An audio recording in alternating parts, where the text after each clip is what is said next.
Hello श्रोता बंधु, 5 साल का ध्रुव आज भगवान के भजन को चलाए, देव ऋषि नारद को गुरु बनाया है। और नारद जी ने ध्रुव को एक मंत्र दिया है, 12 अक्षर का मंत्र है, ओम नमो भगवते वासुदेवाय। इस मंत्र का जाप करने के लिए इस समय ध्रुव जी गए हैं। ब्रह्मा जी को प्रसन्न किया, उन्हें भी लौटा दिया, शिव जी को प्रसन्न किया, उन्हें भी लौटा दिया। लेकिन एक ही प्रण था कि जब तक नारायण नहीं आएंगे तब तक मैं अपने आसन को नहीं हटाऊंगा। तो जिस समय ये दोनों देव लौट गए थे तो ध्रुव जी उल्टे लट गए पेड़ पे, उल्टे। और कितनी कठिन तपस्या की ध्रुव जी ने बताया हमारे गुरु जी ने, क्या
श्वास लेना बंद कर दिया, बाहर की हवा भीतर नहीं गई, भीतर की बात नहीं आई।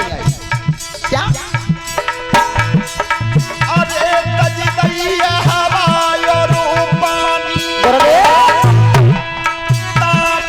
जगी गए अंतर ज्ञानी।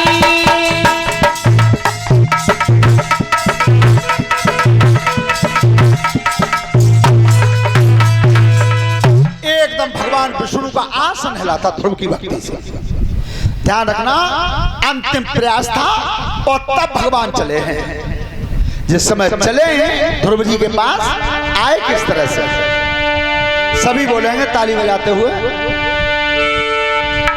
अरे एक विष्णु और चढ़ी की गरुड़ पे आए रीना पे ध्रुव तपोए। विष्णु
सामने आए हैं।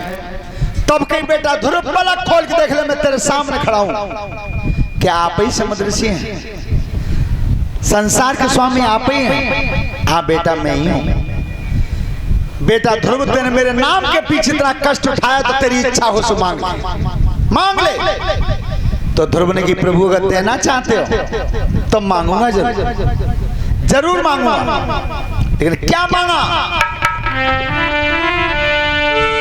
दीन बंधु भगवान अरे विपत्ति में होते और साथी,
देवता का ऐरावत मंगवा लो और मुझे बैठा के और सब देवताओं को संग लेकर के और तुम भी गरुड़ पर सवार हो और थोड़ी देर मेरी मौसी के घर तक जाओ।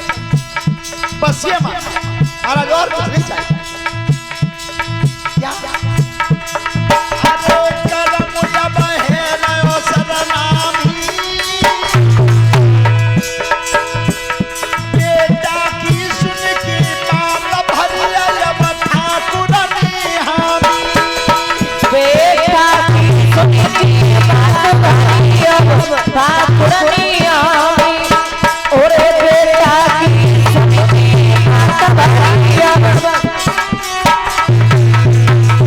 भगवान स्वयं आए हैं और जिस समय पहली बार वाहन को रोका तो मौसी के दरवाजे पर, तब कही मैया निकल के आओ। तुमने ये कही कि तुम्हारा पिता जंगल में वास करता है, आज संसार का पिता तुम्हारे दरवाजे पर खड़ा है। तो मौसी निकल के तो आई पर लज्जित भई और मांग की, हे परमात्मा अगर अगली बार मुझे बेटा दे तो ध्रुव जैसा। तब एक दासी ने कही कि लला ध्रुव बाऊ मैया तो देख लो, ज्यादा दिन तुम लेकर के गए हो, आज तक घर से बाहर पैर नहीं रखा। तो अब ध्रुव अपनी माँ के पास आए। परीक्षित जी मैया की हालत क्या हो गई थी तब तक? बेटा के गम में एक ही बात सोच रही थी, क्या? अरे मैया है रे बाट वही लला नैया, मैया है रे बाट वही लला नैया, अभी लला नैया लला नैया, मैया है रे बाट वही लला नैया।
तब की मैया नारायण तुम्हारे दरवाजे पे खड़े हैं, भगवान के दर्शन कर लो। तो परीक्षा जी उस समय महतारी की हालत क्या हो गई थी तब तक? बेटा के गम में। सुनो ऋषि धरे ध्यान, अरे धर्म की कतनाए भई मंदी।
अरे मैया तू जब बेटा के गम में इतनी रोई कि आंखें के अंधी हो गई।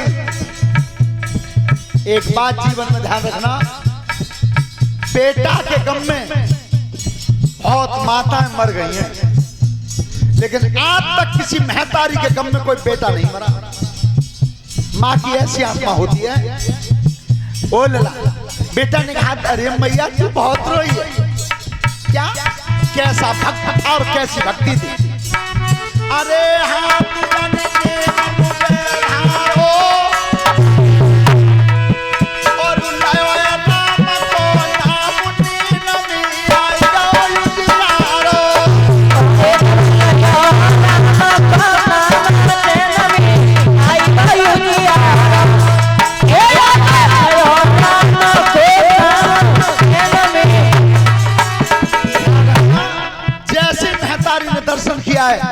तब की लला अम्मो दिख रहो भगवान के दर्शन की।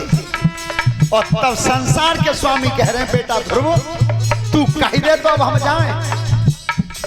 देखिए कितना बल होता है भक्ति में। हजारों बरस तपस्या कर करके मर जाते हैं, उसकी एक झलक नहीं देख पाते। और वो संसार का स्वामी आज ध्रुव से पूछ रहा है कि लला तू कह दे तो हम जाएं। हाँ प्रभु अब जा। तो बेटा तेने पहले तो कुछ मांगो ही नहीं, तेने इतना कष्ट उठाया, तेने अपने लिए कुछ नहीं मांगा। प्रभु मोए अपने ले क्या मांगूंगा मैं तुमसे। आपने सुना हो ये थाली की रामायण की धुनें जो हमारे गुरुजी भी गाते थे। कौन सी?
तो यही मिल गई कि मुझे तुम्हारा दर्शन हो गया।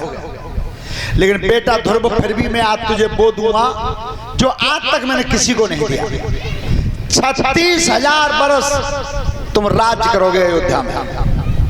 पहला वचन 36,000 बरस दूसरी बात, जिस समय धाम को छोड़ करके जाओगे तुम्हारे नाम से एक ध्रुव तारा बन जाएगा उत्तर में। जब तक दुनिया रहेगी सब ग्रह अपनी जगह से जगह बदल सकते हैं, लेकिन वो ध्रुव तारा कभी जगह नहीं बदलेगा। दृढ़ विश्वास का ही नाम तो ध्रुव है। वो आज भी उत्तर दिशा में ध्रुव तारा दिखाई देता है आपको आकाश में। इतना बड़ा वरदान देकर के भगवान चले। श्रोता बंधो, राजन परीक्षित, दैत्य वंश कहां से पैदा हुआ, ये राक्षस वंश कहां से हुआ, ये वृत्तांत मैं तुम्हारे सामने बता रहा हूं कि कश्यप ऋषि के 13 रानी थी। जो सबसे छोटी रानी थी दिति, उसके कोई संतान नहीं हुई। जब दिति के संतान नहीं हुई और एक दिन महात्मा जा रहे थे तपस्या करने, कमंडल हाथ में लगा हुआ था, तो अपने पति की रास्ता रोकी है दिति ने। और रास्ता रोक के कब, जब दिन का समय था, बिल्कुल दिन का समय था, और तब बोली है